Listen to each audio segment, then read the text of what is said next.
ஜெர்மனியில் touch cricket union பெருமையுடன் வழங்கும் சாம்பியன் லீக் கிரிக்கெட் C20.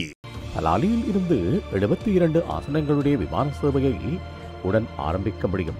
இருப்பினும் அதற்கான அலுவலக வசதிகளை உடனடியாக ஏற்படுத்தியும் விமான சேவையை ஆரம்பிக்க எண்ணியுள்ளோம் என இலங்கை சிவில் விமான சேவை பணிப்பாளர் தெரிவித்துள்ளார். வடக்கு கிழக்கிற்கான அபிவிருத்தி செயலணியின் 6வது கூட்டம் நேற்றைய தினம் ஜனாதிபதி தலைமையில் கொழும்பில் ஜனாதிபதி மாளிகையில் இடம்பெற்றது. இதில் வடக்கு கிழக்கு மாகாணத்தின் அபிவிருத்தி தொடர்பில் நாடாளுமன்ற உறுப்பினர் மாவை சீனாதிராஜா எழுப்பிய கேள்வியொன்றிற்கு பதிலளிக்கும் போதே சிவில் விமான சேவை பணிப்பாளர் மேற்கண்டவாறு தெரிவித்தார். வடக்கில் காங்கேசன் துறை துறைமுகம் பலாலி விமான நிலைய அபிவிருத்திகளை மேற்கொண்டு யாழில் இருந்து விமான சேவையை ஆரம்பிக்க நடவடிக்கை எடுத்துள்ளதாக தெரிவிக்கப்பட்டுள்ளது. அதன் அடுத்த கட்டம் என்னவென்று நாடாளுமன்ற உறுப்பினர் மாவை சீனாதிராஜாவின் கேள்விக்கு பதிலளிக்கும் போதே மேற்கண்டவாறு அவர் தெரிவித்துள்ளார். விமான நிலைய தற்போது ஓடுபாதையின் 72 ஆசனங்களுடைய விமானங்களை தரையிறக்க முடியும்.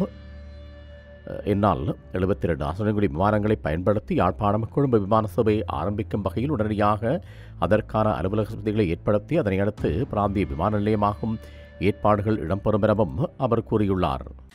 அனைத்து செய்திகளையும் பார்க்க IBC தமிழ் நியூஸ் சேனலை சப்ஸ்கிரைப் பண்ணுங்க.